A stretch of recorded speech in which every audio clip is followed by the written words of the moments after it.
an act to repeal Section 255.17 of the penal law.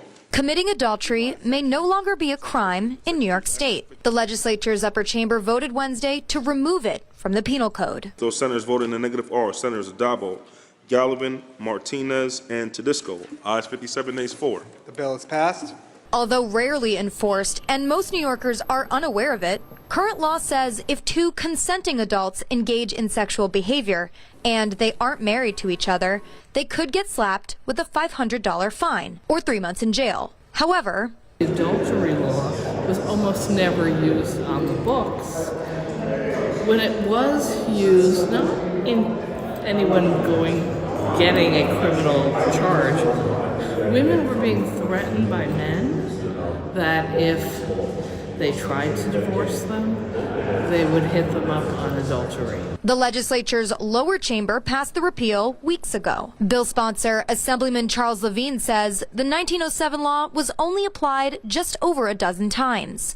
From his records, the last time was in 2010. Given that over the course of the last 117 years, there have been only 13 instances where people have been arrested for adultery and only 5 convicted. And when you consider in that period of time, there have been multiple millions of instances of adultery in the state of New York, well, it certainly doesn't serve as much of a deterrent. But Republican lawmakers criticized Democrats for failing to finalize a multi-billion-dollar spending package. Should be making sure that the budget is in place and, making sure that we can fund the things that we need to fund in this state. Long Islander Michael Durso represents the district where the family of slain NYPD officer Jonathan Diller lives. He accused Democrats of wasting time on the adultery bill, arguing they should focus on public safety instead. The woman at home who just buried her husband because he was murdered by a criminal, we have a list and a package of bills here that we could be voting on, and it's not coming to the floor because the majority refuses to bring it to the floor.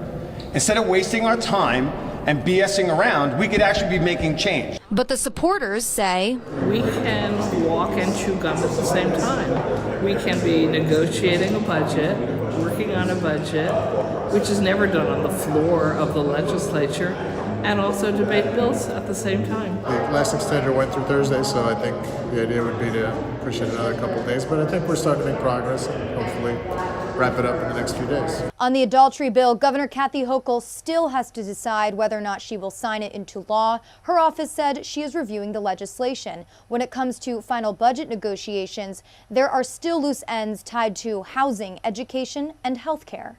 From the state capitol, Bernadette Hogan, New York 1. Thanks for watching our YouTube channel. For more stories in your communities, click the subscribe button right here. You can also download our app or watch us on TV for the latest news and weather updates every 10 minutes and more. We'll see you then.